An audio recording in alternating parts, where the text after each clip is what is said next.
All right. This week's episode of UnQuantized Podcast was brought to you by Loop Dreams. If you're a producer, like most of us are, every now and again you have some type of block where you can't just get that melody just quite right, or you can't get those ideas going on. That's where you turn to theproducerkit.com, pick up that brand new Loop Dreams by my brother Triz. Cookies. Speaking of cookies, get yourself some chocolate chips, kicks and snares. Chocolate books. From SOUNDCLOUD.net. This week's episode was also brought to you by Cassette Drums. When you got those loops and you finally got those melodies cracking, you're going to need some drums after that. Facts. Pick up Cassette Drums, over 160 handcrafted kicks, snares, hi-hats, percussion loops, and other weird things made with broken cassette players and various styles of tape. That's at SoundOracle.net and theproducerkit.com. Holiday season. Hey, I think you might actually have a career in that, dog. I kind of like that. I was just waiting for in a world. In a world where producers produce. Hey, and shout out, man. I want to say special shout out, man. I don't know if you guys seen, they made a damn petition to get me to work with Bruno Mars, man. Yes. Which is the coolest shit in the fucking world, dog. So Isn't shout that some out shit? Dog, I'm over here like, yo, this is some real cool shit, dog. This is like dope, man. It's one of the dopest community. No, it's the dopest community on Right. the internet. Because that's crazy. I saw it and I was like, you know how you just feel proud. Look at you guys. God, Yo, you guys gonna make me cry. You got Man. made a petition. But yeah, by the way, I definitely had to sign that joint. hey, appreciate it. Because hey, why not, right? Hey. Bruno Mars. That's crazy, bro. So, hey, sign the petition, man. And I'm going to say, if I get in, bro, we all getting in. Oracle getting in. If I do a Bruno Mars song, Oracle doing a Bruno Mars song. Hey man, it's gonna help, man. Yeah, man. We all there, bro. It's gonna work. I told you I'm just gonna come through. Like, what did you add? I was like, I plugged in the external drive to the joint. Facts. Without that, wouldn't have been no hi-hat. Facts. You feel me? You know what I mean? That cowboy bell ain't come from nowhere. You know what I mean? Mm. Facts. You see they turned it up, don't you? All right. You hear the importance. Question. If I change my name from my real name, since my original... Hold on. I changed my name from my real name, since my original registry with name... Okay. Do I need to notify? Ask it. Okay. So you change your name from my real name. Okay. So your name was like Doug Hill as an artist, but now it's like Dougie Doug or whatever. Do you need to change it with ASCAP? I think you can. Well, what you do is you don't necessarily have to change it, but what you can add a PKA, That's what I was gonna say. which is professionally known as, or depending, because sometimes I had like a business thing where I had to do that. You do a DBA, which is doing business as. So you can keep your name. You can keep both names, but just if it's a business, it's doing business as. If it's just an artist, PKA, professionally known as. And you can have as many PKAs and DBAs as you want. Facts. Like Late Bloomer or Blooms McGee. You know what I mean? There you go. Trizza or Trizza Flock of Flame. Street shit, street scores. Facts. Or really should be street shit. Oracle, Anomaly. You know what I mean? You know what I mean? I'm not gonna lie, I never even like really changed that. I was just like, yeah, Yeah. it's produced by me. It's all going to the same account. Y'all figure it out. Yeah. Trizza Flock of Flame, Trizza Hogan. Trizzle. Marlon Bando. There's Oracle. The Oracle says. That's the one. Young Rabbit in here. I think. Yeah. Who started the petition? Was it Rabbit? It's either Rabbit or Siren X. I feel like it was Siren's X Productions. Okay. But okay. Rabbit has been in the mix a lot with that too. Rabbit is always really positive and Yes. always supportive. So shout out to him, man. Yes. Man, hey, shout out to everybody, man. I fuck with y'all, man. This is cool, man. Yeah. Yeah. This is the craziest community ever. Just to see the people, man, and the same people that they're here all the time, and now they know each other, which is crazy because you got to think these are people all over the world. Africa, India, LA, New York, Atlanta. Alaska, when Lido is, in the skirt, you know what I mean? Nice. I remember, bro. I remember. I think 80% of the map get covered by Flat Green because Flat Green. he tuned in from Ireland the other day. Ireland, Georgia. What kind of tires you got, bro? I need to know. Yeah, he be out. Them freaking flies is up there, bro. I'm deleting my your SoundCloud this weekend. Well, why? Yeah, why? And I'm not even saying that like, oh, you should keep it or whatever. I'm like, well, shit, if it's going down, why are you doing extra work? They'll just take it down anyway. It's like Vine. It's like, yo, I'm gonna delete my Vine. No, but Vine going, bro. Yeah, you ain't got to do nothing. You just adding work. Don't worry about it. And don't get it twisted. Here's another case scenario for SoundCloud. People are gonna team up and somebody's gonna buy it because you got to understand they haven't figured out the money part, but the cultural part of SoundCloud is valuable. And somebody's got to see that. Well, I don't understand how they haven't figured out the money part yet. Other than advertising, of course. Right.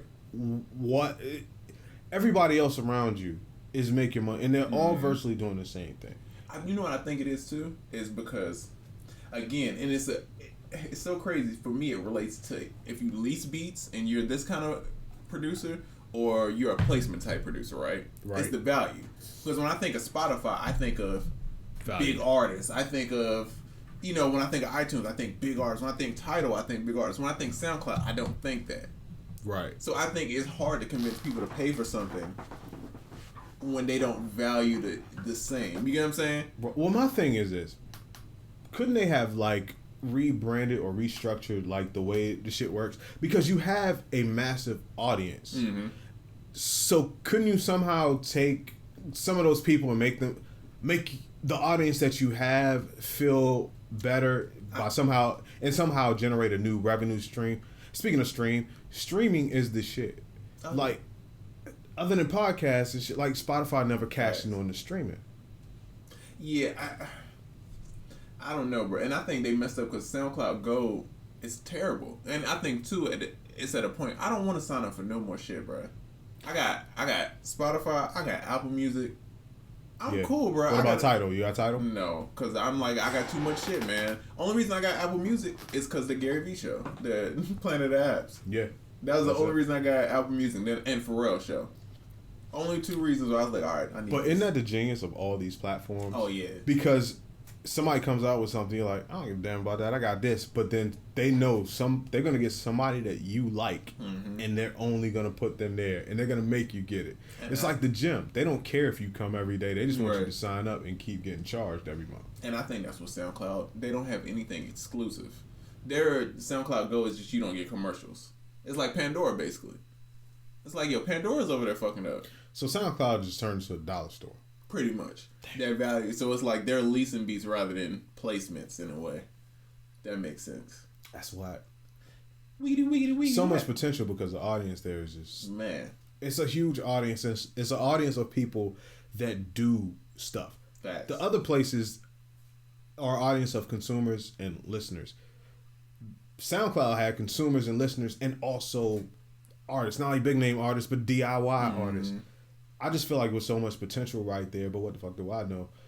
I just feel like with so much potential there to turn some real revenue that they just kind of missed something obvious from my perspective. It's funny too, because it's like, I feel like Tidal, Spotify, like the older, like the music business reinvention. You know what I'm saying? Like all the labels go to Spotify, iTunes, Tidal. SoundCloud is like the young guys game, and I feel like that's part of the problem. It makes it dope because it's the young guys game, but it messes it up because nobody knows the business of it. Right. You know what I mean? You need like a Leor, or you need a Jimmy Iovine to be like, this is how it's structured. Right, and that's what I'm saying. When I saw the dude's interview, he was talking like he was a Leor or Jimmy, like he had the whole shit figured out. And who's to say he didn't to himself at the time think he had it figured out? But just to see that to this, you kind of like, what the hell happened in that process, you know? Check out Twine. Spacehead said Twine is dope. I might have to check that out. That's the second time this week somebody brought that up to me. Mike Lowry, what up? Young Oracle, what up? Triz. What's happening? Triz the Scissor Hands. Hey, I'll take that. Triz, is that a DJ compliment? Hey, I'll take it. What is a paid collab? Sometimes producers be like, hey, if you want to make a beat with me, you could pay this money.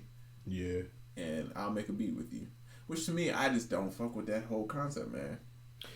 Yeah, that's a moral thing to me. Because I'm like, it's a way to make money. I get it. It's like people, if you got 1 million people like, yo, let's collab. If you don't really care, you're like, all right, I'm just going to charge them for it. But to me, number one, I definitely don't have that kind of time. Right. And I don't know how these people have that kind of time to collab with whoever has the money. Yeah. I feel like you're I can't say you're shortchanging people because I don't know your workflow, but if you can respond and collab with everybody that has the money to pay you, what are you really doing in this collaboration? Facts. I don't know, man. And my thing is, if I'm collabing, it's off a feeling. You know what I mean? It's an emotion kind of thing. It's like I like the vibe of this. It's not because of the money. Yeah. Me and making music, the money has the least amount to do. I've made so many songs without getting paid for it. You're numb to it. Yeah, the money has nothing really to do with it. I know I have to make money at some point. Right. But I really love this shit. If there was no money involved, I would still be doing the same shit. Right. So the fact of me trying to charge people to do this is like, I don't know. I don't like it. Well, you know, that also though, that's a freedom of someone with multiple revenue streams. Facts. Because if you only have one revenue stream or you only eating off of one type of thing, you might charge for collabs because you might be leasing beats and nobody's really buying the beats. But, you know. Right.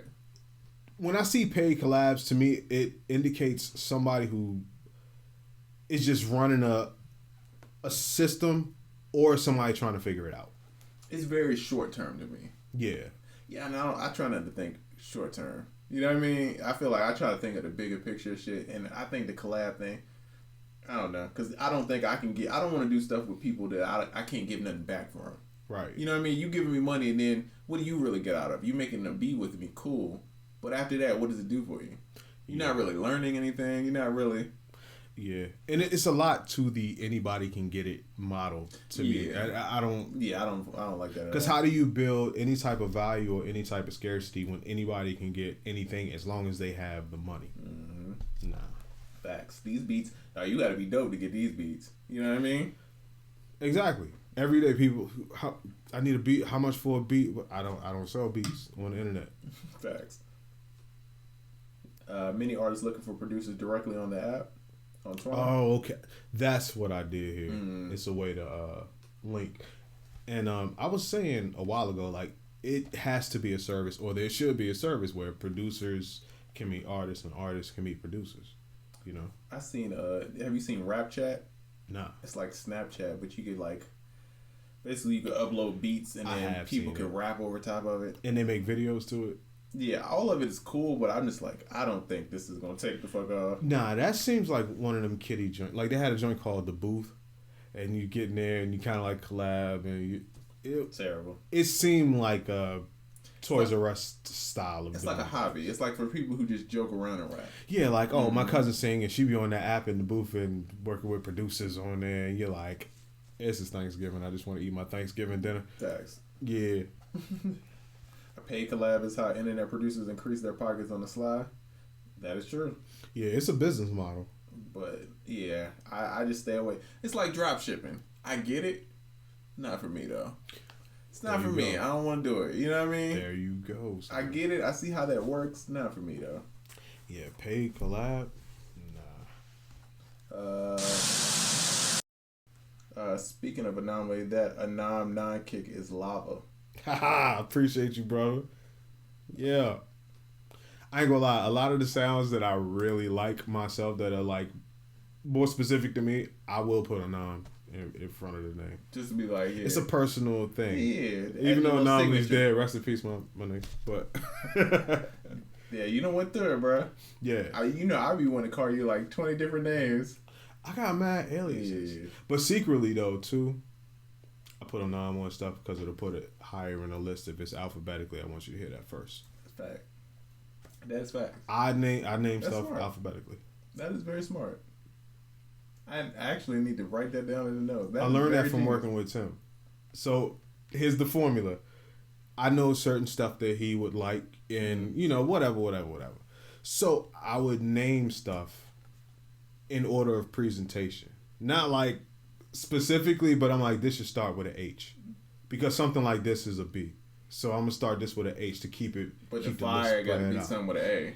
Yeah, a couple of the presentation points to let you know this type of stuff is here. That's gonna start with a higher letter. So astronomical loop is gonna be flames. Exactly, but also gastronomical loop is gonna be flames too.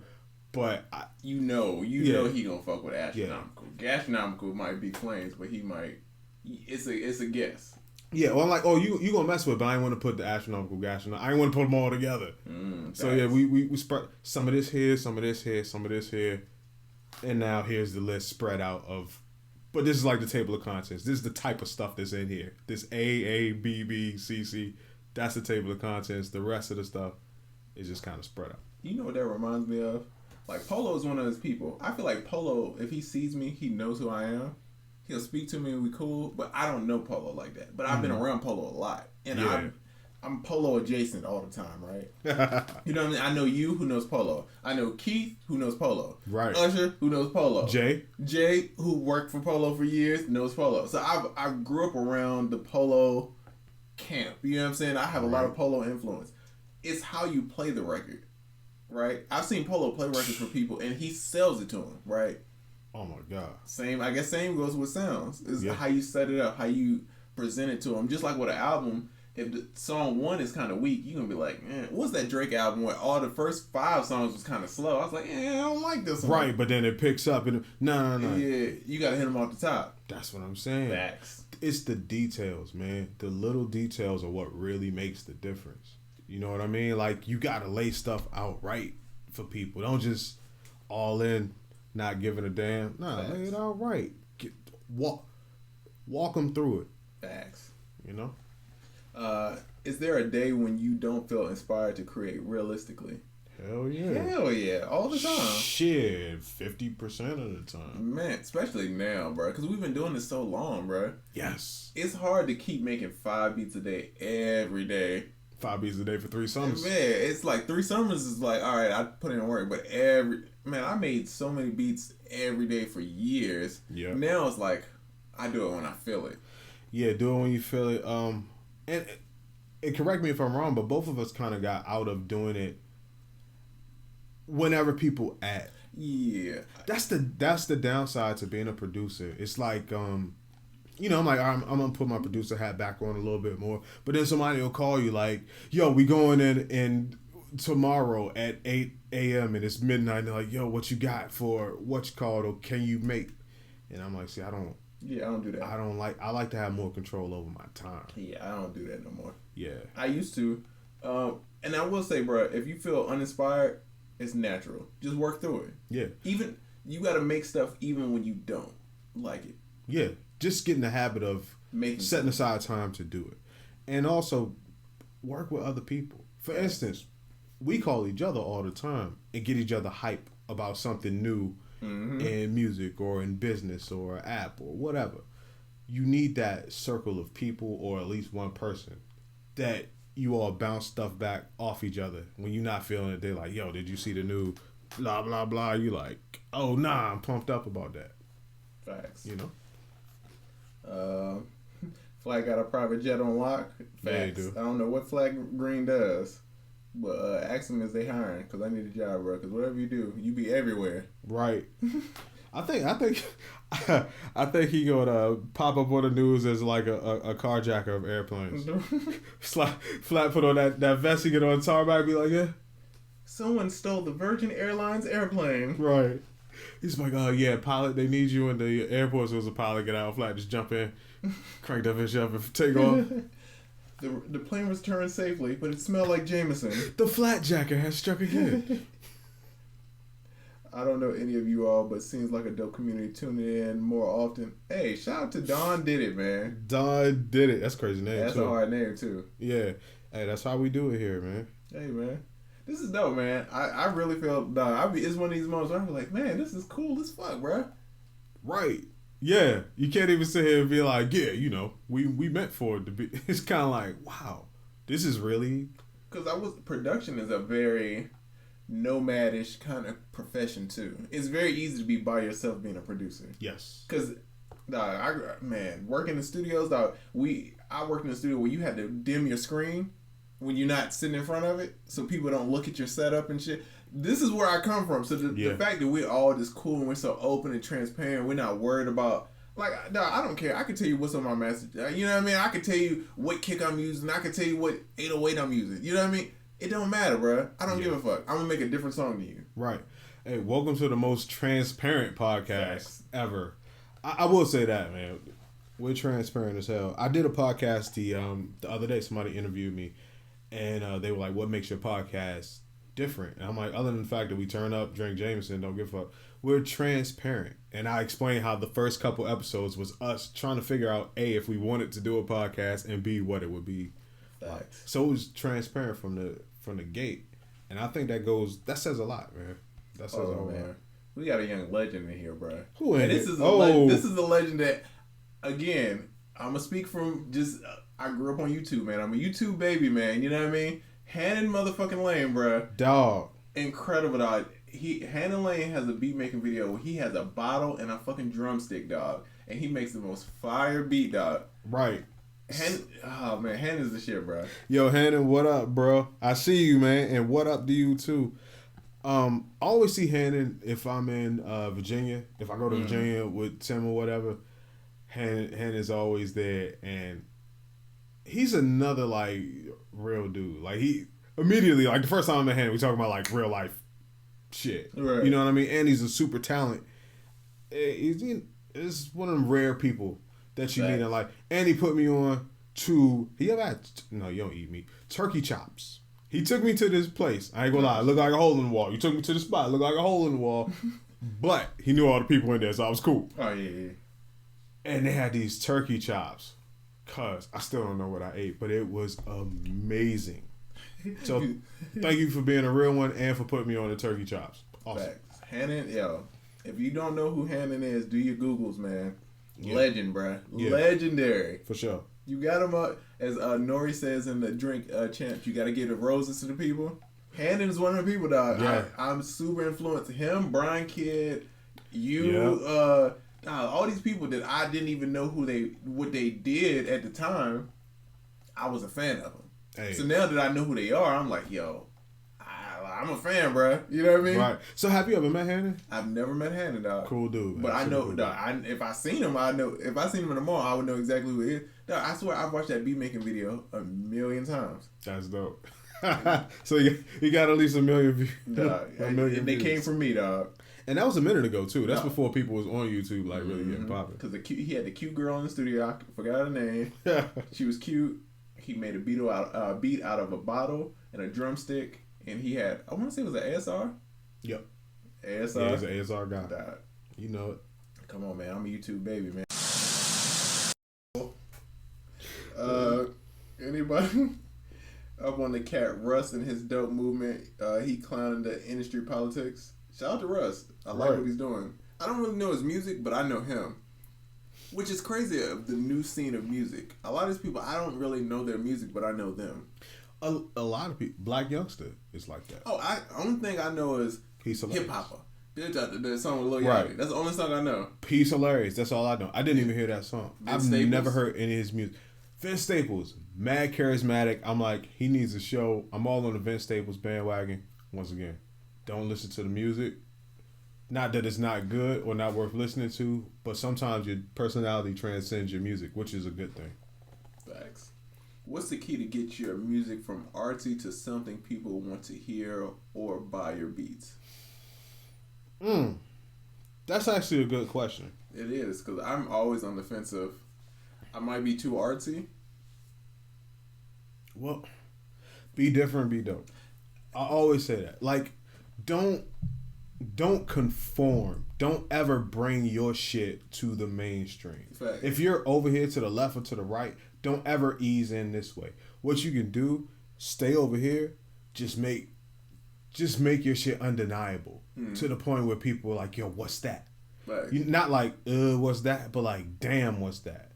Or see what's popping over here. Once again, don't conform to it, but see what people like. Maybe incorporate, a little bit of that seasoning into your shit while still staying over here.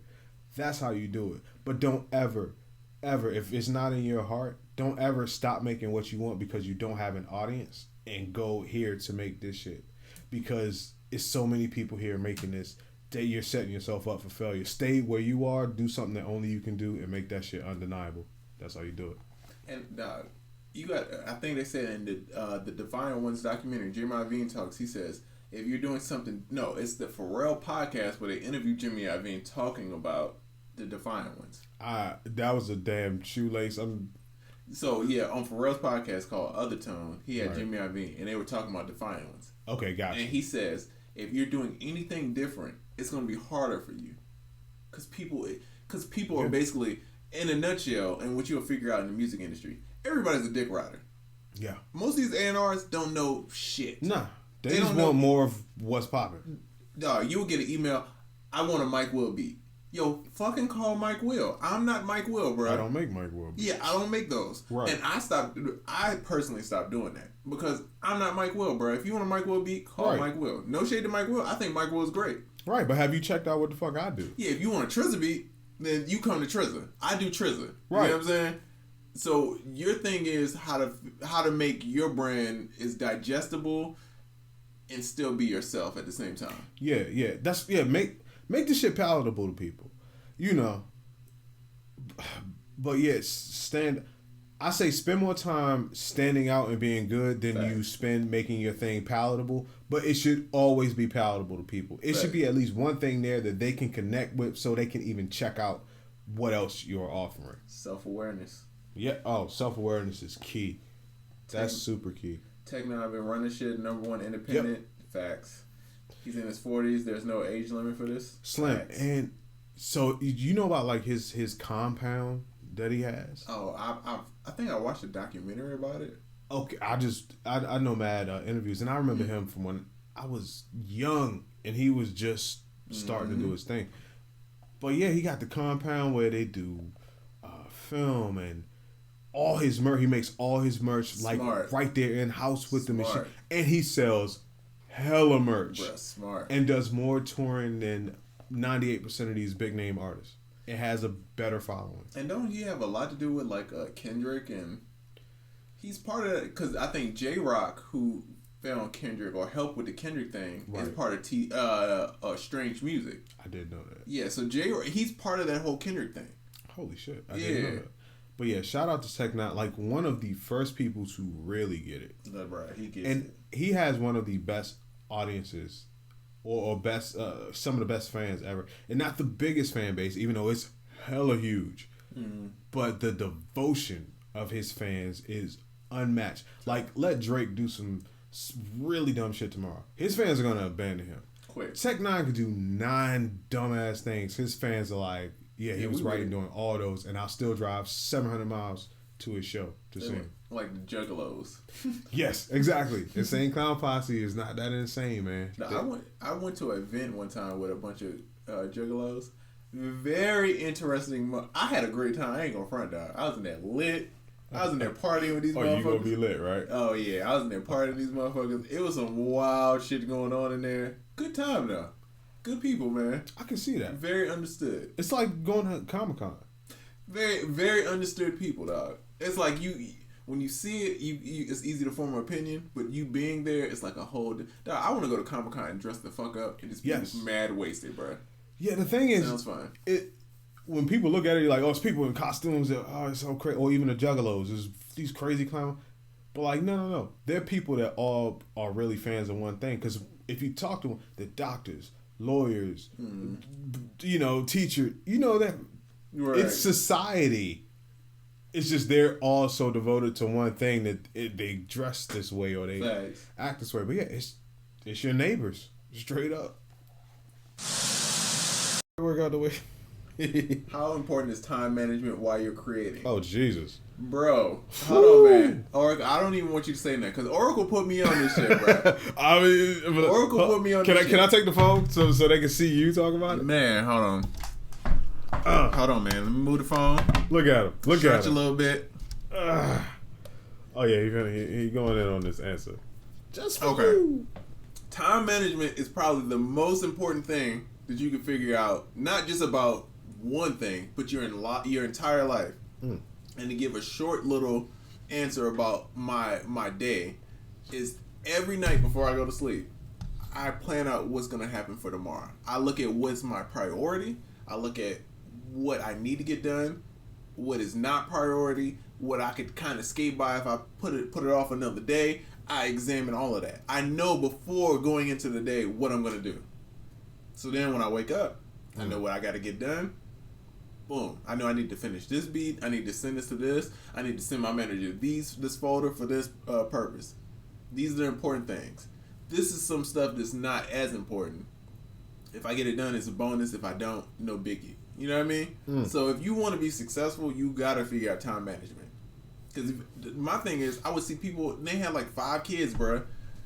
And then they be on world tours. Making it happen, right? I'm like, yo, how the fuck you got 5 kids, you on a world tour, you making beats, you DJing, you doing all this shit. Dog, I got a kid on the way. I ain't even got the kid yet. You know what I mean? And dog, I'm over here stressing out. I'm trying to figure it out. So I had to step back, figure out my shit. You know what I mean? And now I have a lot more time because I see where my time was going, and it was fucking me up. Yeah. Time management is probably number one. Yes, it's definitely the most number one thing. And the crazy part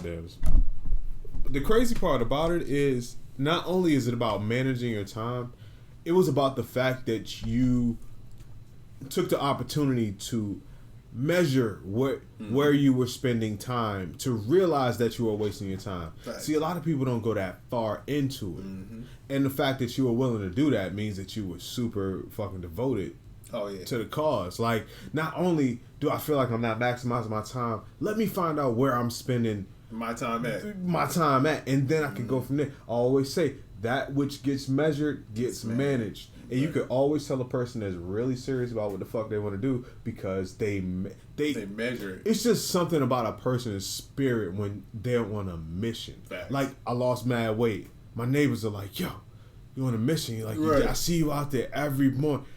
They can tell if I'm running with a hangover, but I'm out there.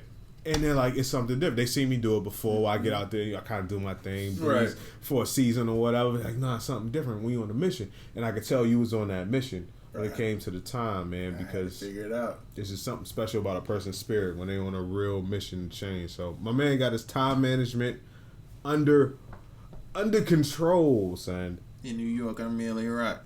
Hot it in my sack. This is how we rock. This is how we rock. I can't hit the stars for you. We gotta plug up. We about to die. We gonna lose all the people. We don't want that. We've done that before. We definitely done that. We've lost the people. But yeah, time management, guys. I can't stress enough. Super important. Super, super, super important. Yes, I mean, if you think about it, your greatest asset is time. Right. When it comes to money, you can always make more money. I always say time is like a bank account. Of course, you're constantly spending it.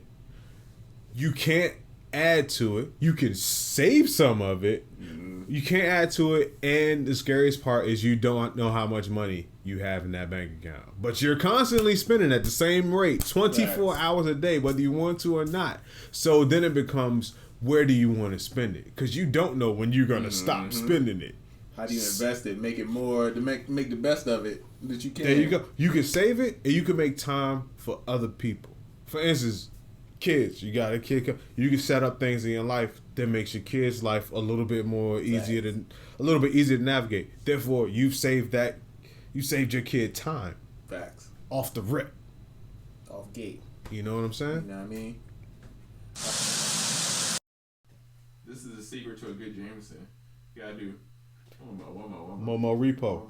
That's why you don't pour it all the way to the top, because those repours make the foam, and you don't want to, be the dude with the foam all over your shoes. You gotta swirl it, you know what I mean? Get the feng shui right, you know what I mean? Hey, it's all about the equator and the circumference of the red cup-ness to the equator of the dilution of the onomatopoeia, right? You following me? With the emancipation, proclamation, anticipation, not of Mimi, not Mariah Carey, okay, but of this Jameson. Come on, brother. Come on. Geography, history. Come on, brother. Music. Come on, brother. I'm Dr. Umar Triz.